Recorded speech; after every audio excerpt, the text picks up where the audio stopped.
Hi there, I'm Brandon, and this is the Dirt Church Devotional. You know, it almost looks like my head is glowing, like I've got a halo, which that would be kind of cool, I guess. Might be, you know what it is? It's a hair low. That's enough of that. I wanted to talk to you today about something I saw yesterday, I think. I was flipping through Instagram, and I came across the page or a post from a TV evangelist, TV preacher, one that has a reputation for being a prosperity preacher. Anyway, his post said something along the lines of, God's plan for you is blessing. Hey, cool. I like that. You know, I'm not a prosperity preacher, but the Bible does talk a lot about it. It does talk a lot about God wanting to bless you and so on and so forth. So we can't discount that. However, we can't judge our standing with God by our bank account or what we drive or the clothes we wear or the size of our house, etc. That's something else for another time. So his statement didn't really bother me, but what did bother me was somebody else's statement on that. I guess you'd call him a troll. Somebody responded and said, "Quick, someone tell Job." As if, you know what, Job suffered, so your point is moot.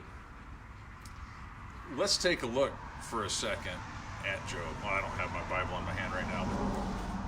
Job, the book of Job, is a story of a guy who was extremely wealthy. He was very blessed, had 10 kids, wealthier than anybody else in the land, and he was a man that honored God. I mean, his ways were perfect. But he ended up going through some really hard times. I mean, the first 3 chapters, he loses all of his wealth. He loses all of his cattle, sheep, donkeys, camels, blah, blah, blah, all of his servants, except for 3 or 4 who came and gave him the bad news. And then he loses all of his kids. I mean, this is all in a matter of a day.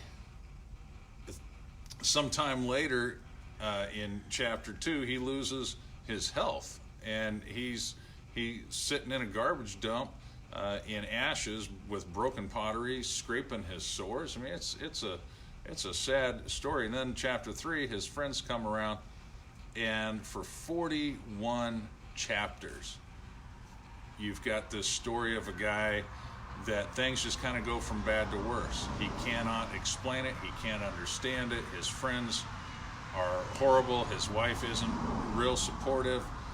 It's tough. You know, I don't know how many of you have gone through hard times, or maybe you're going through hard times now. I've been through them too. You know, I've had times where it seemed like nothing was going right. Every mechanical thing that I had was broken. There was too much month at the end of the money. All kinds of stuff like that. And then I've had other times where everything was great. It was like I had that Midas touch. Everything I touched turned to gold, and blessings seemed to abound. And it's crazy. But you know what? You can't judge God's care for you based on circumstance. So let's get back to Job. 41 chapters of struggle and strife and misery. But you know what the good news is? There's 42 chapters in Job. Check it out. During all that hard time, the last chapter hadn't been written. During all that hard time, God had a plan for Job. Now, Job just had to acquire it through obedience. You can read that for yourself. So I guess what I'm saying for you is you may be going through some hard stuff. Life may be really rough right now, and everything that's going on goes from bad to worse.